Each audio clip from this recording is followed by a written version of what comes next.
Okay, so let's look at voltaic or galvanic cells.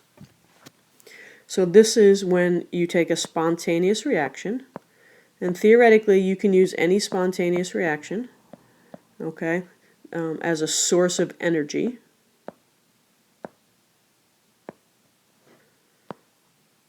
Okay, so we could use any spontaneous reaction as a source of energy in our voltaic cell. Remember, we've got two half reactions.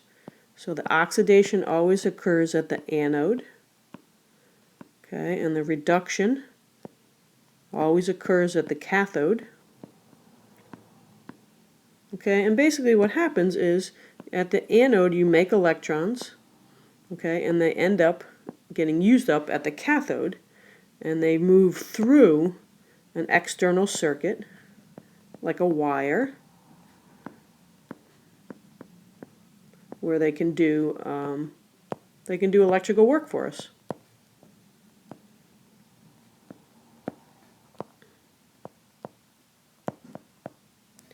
So basically your electrons get produced here, they move through some external circuit, okay, some wire, and maybe light a light bulb for us, and then they end up back at the cathode, okay, and then there's a way to get this to happen here, and then all this happens again. So it's a big circuit that's a continuous thing. So let's go ahead and look at kind of a simple, the beginning.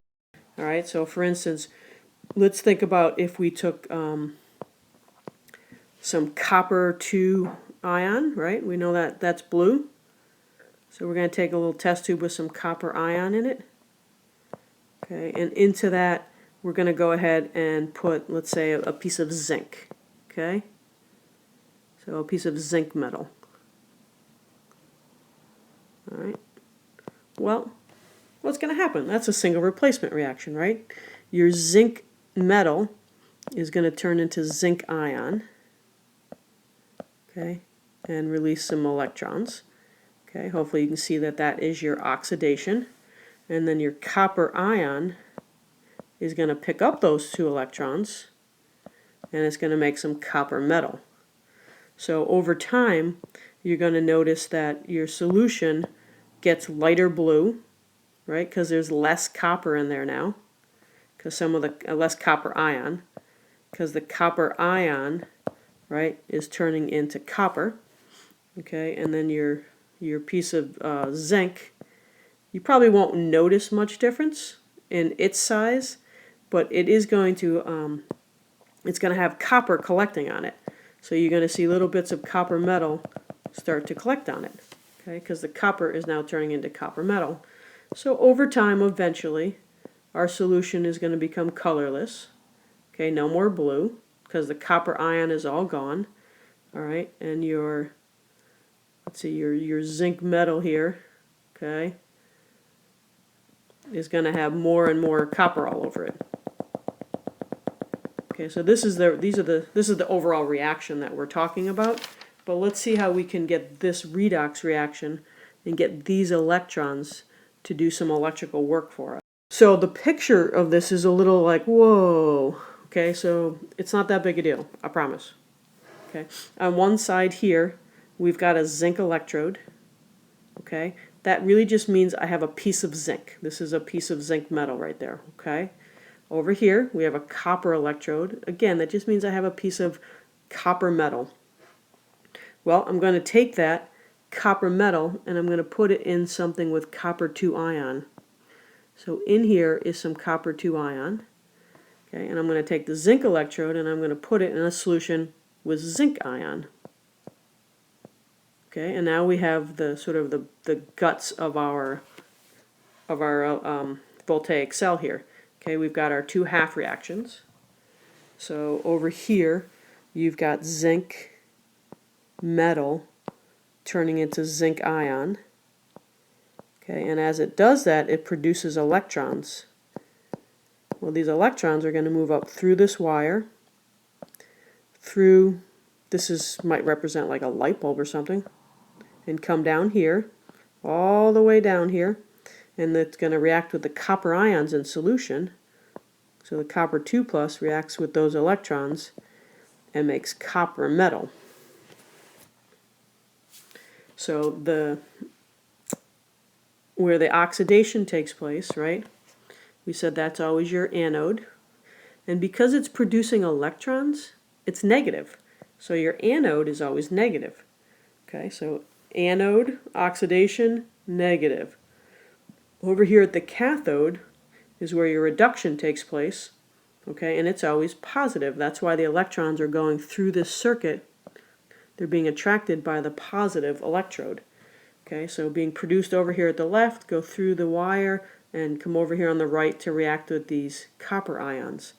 Well, if I set this up just like this, after maybe 30 seconds or so, this whole circuit would just stop because it unfortunately has some built-in problems, okay, which we kind of have to address here.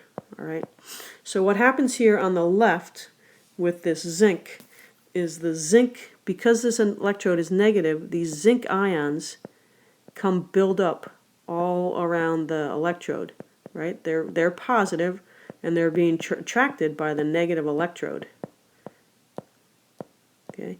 Well, in order for this reaction to occur, it's producing zinc ion. So it's trying to pump zinc ion into solution, but there's already so much zinc ion there that it can't because positives repel, right? So this zinc ion builds up around the anode, making it harder and harder to force more zinc ion into the solution. So that makes it hard for the reaction to occur. And then over here on the other side, right, we've got our positive cathode. So what happens is all these copper ions try to get the heck out of Dodge, and they crowd way over here. Okay, they don't want to go anywhere near that positive electrode. But unless they go near it, they can't react. So they have to go near the electrode to react, but they're being repelled by the electrode. So what happens is the reaction just comes to a dead stop. Okay, it stops. And if we didn't do anything, then it wouldn't occur at all. So what we do is we add something called a salt bridge. And what I'll do in the next slide is explain what a salt bridge does, because this has gotten a little busy here. So remember, over here at the zinc electrode, we said that we had a whole bunch of, so we said it was negative. So we had all the zinc ions crowding over here. And we said that this was positive. So all the copper ions are trying to get way over here. Okay, so what we do is we take a solution of a cation and an anion, some ionic compound that won't react with anything, so just some inert ions. Okay, and what happens is the nitrate, so we usually use potassium nitrate because they're not going to react with anything. So what happens is the nitrate comes over here, okay, and they come into solution and make it more negative, and it helps draw the zinc ions away from the electrode because it's more negative now. The anions always move toward the anode. That's where the name anode comes from. The anions in the salt bridge move toward the anode, helping to neutralize that solution and allowing the reaction to occur. Same thing over here. These come in and they make it more positive, which kind of forces the copper back over here, okay, because there's so much positive over here now, they don't want to be there either. So that's a little harder to understand, but they force it more over toward the electrode where they can react again. Without the salt bridge, this reaction could not occur. Okay, the salt bridge allows it to keep going, and over here, the cations are attracted to the cathode, and that's where the name cathode comes from. So you always know the direction the ions are going to go. There's a shorthand notation that I'd like you to learn. Obviously, we don't